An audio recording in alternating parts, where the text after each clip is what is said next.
Tonight on Our News, a Grand Bahama marine biologist is weighing in on the Buckeye Bahamas Hub oil spill and has a lot to say about their cleanup efforts. It's a split decision when it comes to the Christian Council's official opinion on capital punishment, but they are taking a stance on whether or not repeat offenders should get bail. Plus, the resident engineer for the Village Road Improvement Project reveals what's being done about signage and streetlights for the busy roadway. And later, the origins of Emancipation Day and how some of New Providence's oldest settlements are keeping traditions alive through celebration. Our news at 7:30 starts now.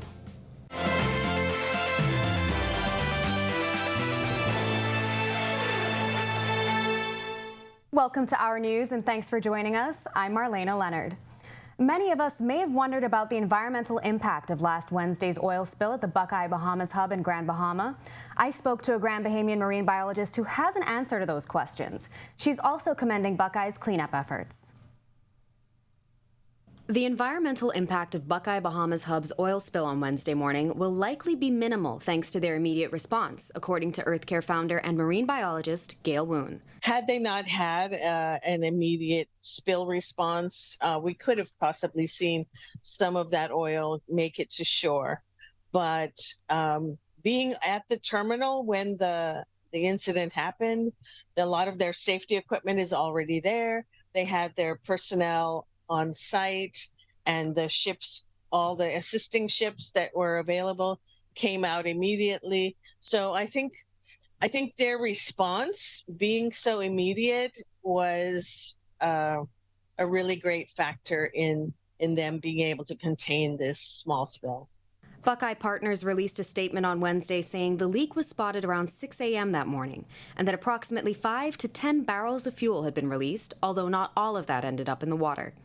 For context, the standard measure of a barrel is 42 U.S. gallons. If the size of the spill is what they say it is, and I have no reason to doubt them, because the release that I read said they had put oil booms around it to keep it from moving.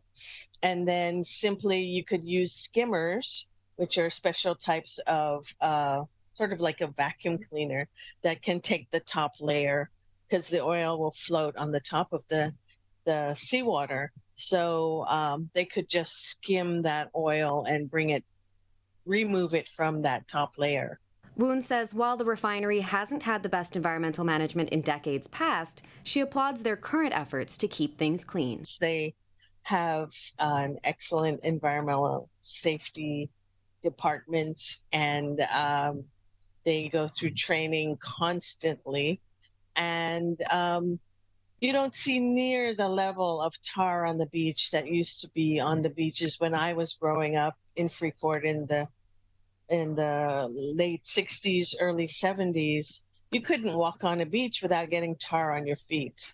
And that was because of the facility before it became Buckeye.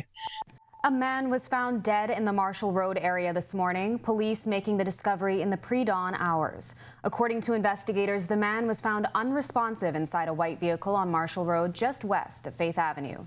He reportedly had head injuries. The country recording yet another traffic fatality, this time in Grand Bahama. An 84-year-old woman was driving a gray Honda Accord south along East Mall Drive around 1 p.m. on Saturday when she collided with a black Chevy Cruze that was traveling in the opposite direction. The woman had to be extracted from her car using the jaws of life. She died in hospital a day later.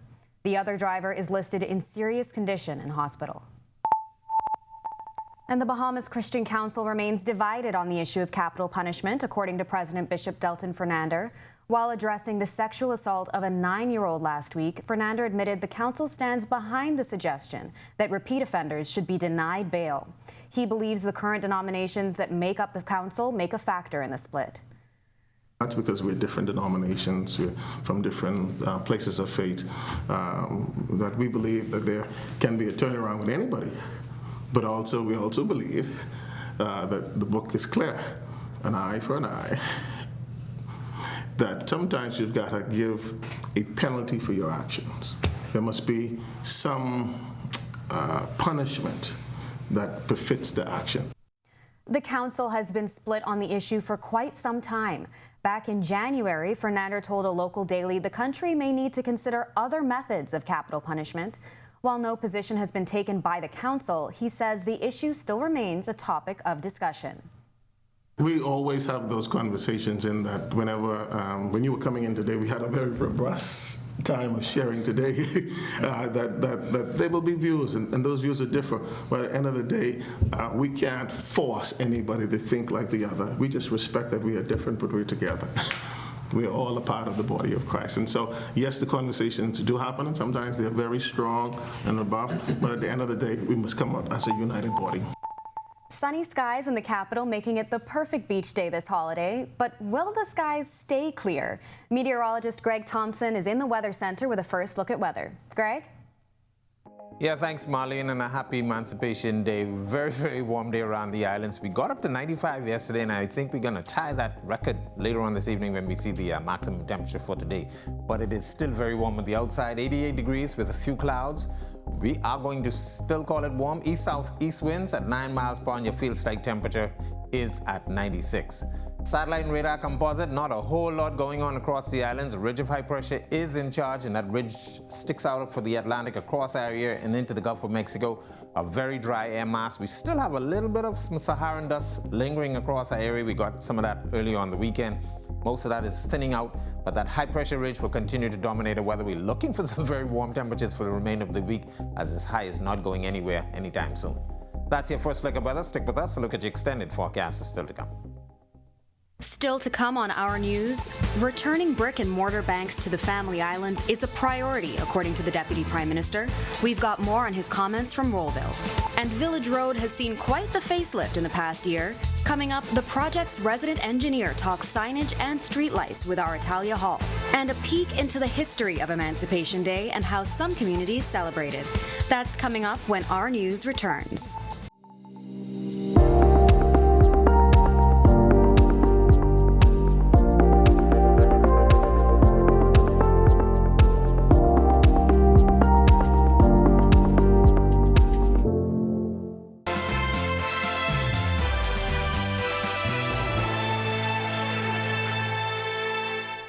Welcome back to Our News. The government's still working to put an end to the banking shortage in the Family Islands.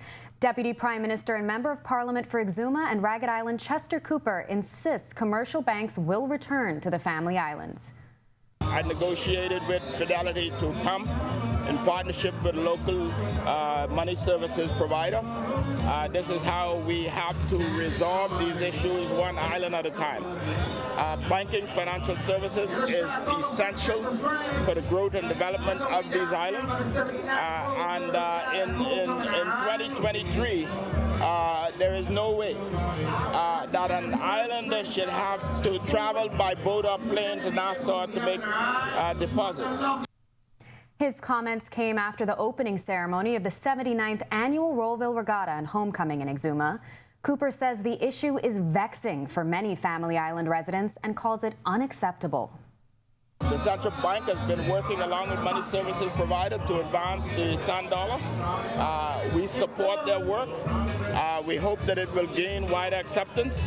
And we thank all of the local financial services providers throughout the Bahamas who've made significant contributions to deepening the offerings, particularly for Family Islands. The Prime Minister and myself promised people in the Family Islands that they will not be left out. Banking is essential for their participation in the economy, and I'm delighted that we are seeing some progress. So Exuma coming soon, Long Island will be next, and then we will work our way across the other islands that have been neglected by traditional banking in the Bahamas. And now to our weekly Work in Progress segment. Tonight we revisit the ongoing construction on Village Road. While most of the work is complete, the resident engineer for the project is admitting that there's still some more work to do. Our Italia Hall reports.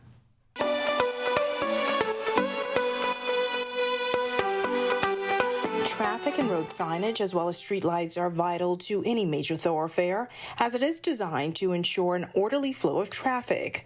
Resident engineer for the Village Road Improvement Project, Albrion Simonette Jr., confirming some of those assets are still missing on Village Road and is sharing the reason for the delay. There was a long wait on the traffic signal equipment. We would have received the shipment in recent time for the traffic signals. The contractor is working to get those energized at the present moment. He says rain has also played a factor. The rain has been a hold up with the electrical works, so our intent is to get the traffic signals on as soon as possible. While no exact date for completion was given, the resident engineer confirming this. The contractor is making making strides toward getting the traffic signals up. Reporting for Work in Progress for Our News, I'm Natalia Hall. When Our News comes back from the break, find out what's being done to address bottlenecks at the country's #1 gateway. And Grand Bahama mourns the loss of well-known businessman Kenneth Simonette. We have more on his lasting legacy. That's coming up when Our News returns.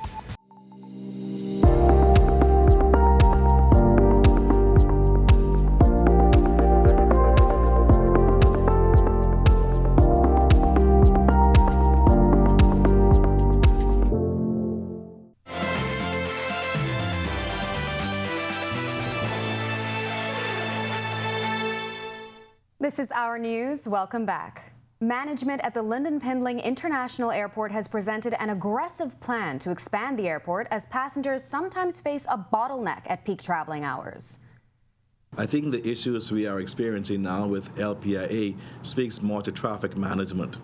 The reality is that airlines are coming within a confined period of time, so it presents scheduling issues. Okay, so we're trying to incentivize airlines that come after the demand period to alter flight schedules, of course, to ensure they arrive earlier or come later. The peak travel time is between 11 a.m. and 3 p.m. The summer is known to be the busy time for the airport as the country continues to see more and more airlines coming to the Bahamas. You go earlier, you're not having those issues. You come later, you're not having those issues. So we're working with our airline partners in terms of how we be creative and innovative in traffic management. I'm very pleased now with traffic management between the air traffic controllers, our private FBOs. We are looking at how we manage the assignments of gates. So we're speaking again as an aviation ecosystem. A lot of this is going to speak to passenger convenience. And sad news to report tonight, a well-known and well-loved Grand Bahama businessman has died. Kenneth Simonette, who is a partner in Doris Minette Holdings, died after battling an illness. Progressive Liberal Party Chairman Fred Mitchell released a statement this morning saying he was shocked and saddened by his death.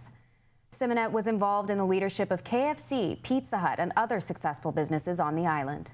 Still ahead on Our News tonight, we're unpacking the origins of Emancipation Day and how some communities around New Providence celebrate it. And an extended look on how the weather will shape up this week. Meteorologist Greg Thompson will be back in the Weather Center with what you can expect.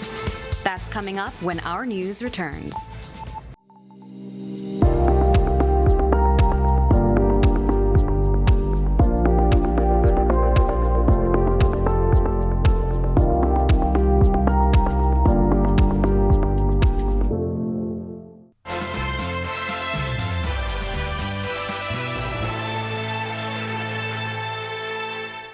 Welcome back to Our News. The oceans have hit their hottest ever recorded temperatures. The average daily global sea surface temperature beat a 2016 record this week. That's according to the EU's Climate Change Service. It reached 20.96 degrees Celsius or 69.72 degrees Fahrenheit. Oceans are a vital climate regulator. They soak up heat, produce half of Earth's oxygen, and drive weather patterns. Experts warn that fish stocks could be affected and some predatory animals, including sharks, can become aggressive as they get confused in hotter temperatures. Secretary General of the United Nations, Antonio Guterres. Climate change is here, it is terrifying, and it is just the beginning. The era of global warming has ended, the era of global boiling has arrived. The air is unbreathable, the heat is unbearable, and the level of fossil fuel profits and climate inaction is unacceptable. Temperatures were scorching this holiday weekend, but are we in for more hot weather this week? Greg is back in the Weather Center with the answers. Greg? Yeah, thanks again, Marlene, and welcome back, everybody, for our final look at weather. We are quiet. Weather is being dominated by a ridge of high pressure that sticks out of the Atlantic right across us and into the Gulf of Mexico. A very dry air mass is in place, not much in terms of any clouds, so we've been seeing some very, very warm temperatures over the last couple of days, and this seems to be that, rinse and repeat kind of a program in place. A high pressure ridge will stay with us for the remainder of the week. Nothing much is going to be happening. There's a weak front to the north of us, but that frontal boundary will stay in check as this high pressure ridge stays our main weather feature. Across the tropics, nothing happening out there. We have a couple of tropical waves moving across the tropical belt. One is just to the south of Hispaniola. That will continue to track towards the west. Another one will be approaching the Leeward Islands. And of course, there's a stronger one out there in the central Atlantic, a couple of hundred miles to the southwest of the Cape Verde Islands. We will continue to watch that, but the tropics is going to remain quiet over the next several days. Future forecast showing not much in terms of any rainfall, just some isolated showers expected. That will continue through Tuesday, so the dry weather will continue with us. And then, of course, on Wednesday, quiet weather once again as the dry weather continues its streak. Plan on doing any beaching or boating for the night through tomorrow. The winds will be pretty nice tonight. They're going to fall off light and variable, but become east to southeast at 10 to 15 knots across the northwest Bahamas. Seas will be running 2 to 4 feet over the ocean. Your low tide will be at 7:16 tonight. It's at that 7:46, pardon me. And for the southeast Bahamas, small craft caution still in effect for you guys down there. There is a high chance for some rip currents as well. Winds will be east to southeast, 15 to 20 knots. Seas running 4 to 6 feet over open waters. Here's a look now at your national forecast.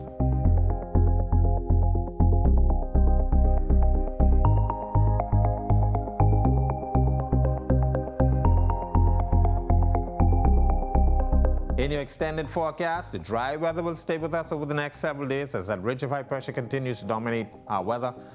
High temperatures, low to mid 90s. Heat indices will be in the triple digits. Be imploring you or be urging you to make sure if you plan on doing anything on the outdoors, take frequent breaks and make sure you stay hydrated on this Emancipation Day holiday. That's a look at our weather. Make it a safe night, everybody. Celebrated every year on the first Monday in August, Emancipation Day highlights the anniversary of enslaved people in the British colonies being granted their freedom in 1834. Celebrations for the public holiday often include a Junkanoo rush out, and this year was no exception, with the Fox Hill Festival Committee kicking off the Emancipation rush out at midnight last night. Of course, celebrations will continue tomorrow with the celebration of Fox Hill Day. Well, thank you for joining us for Our News tonight. On behalf of the entire team, I'm Marlena Leonard. Have a great evening.